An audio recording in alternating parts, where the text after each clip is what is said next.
Hello students, welcome back. What is secularism? धर्मनिरपेक्षता क्या है?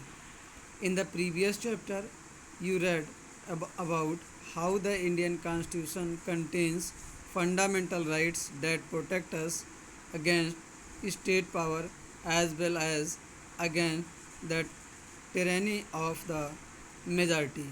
तो पिछले अध्याय में आप लोगों ने इसके बारे में पढ़ा कि कैसे भारतीय संविधान हमें मौलिक अधिकार प्रदान करता है, जो हमारी जो फंडामेंटल राइट्स हैं उसको प्रोटेक्ट करता है स्टेट, और इसके अलावा जो सत्ता से हमें ये बचाता है।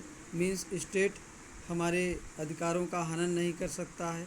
इसके अलावा जो रूलिंग पार्टी है, जो मेजॉरिटी में है, वो भी हमारे अधिकारों का हनन नहीं कर सकती है।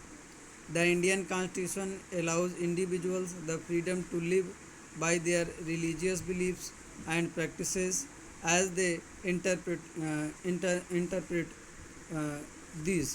तो भारतीय संविधान में ये भी, इसकी भी व्याख्या की गई है, प्रोविज़न है कि कोई भी व्यक्ति को जीवन का अधिकार है, वो अपने धार्मिक विश्वासों की प्रैक्टिस कर सकता है, अपने धर्म को मान सकता है, अपने धर्म का प्रचार प्रसार कर सकता है।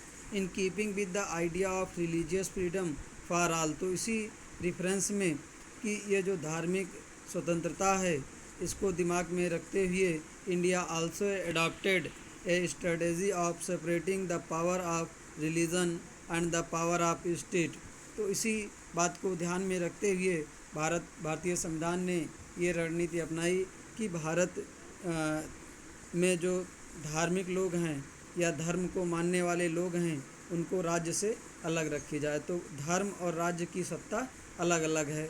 मीन्स धर्म के मामले में राज्य कोई हस्तक्षेप नहीं करेगा। Secularism refers to this separation of religion from the state. तो धर्मनिरपेक्षता इसी को रिफ़र करता है कि कैसे वो राज्य से धर्म अलग है।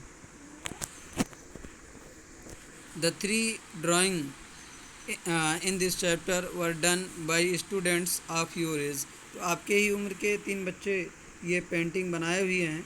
ये धार्मिक सहिष्णुता को दर्शाता है। They were asked to draw on religious tolerance. तो धर्म पे जो है इनको पेंटिंग बनाने के लिए कहा गया था।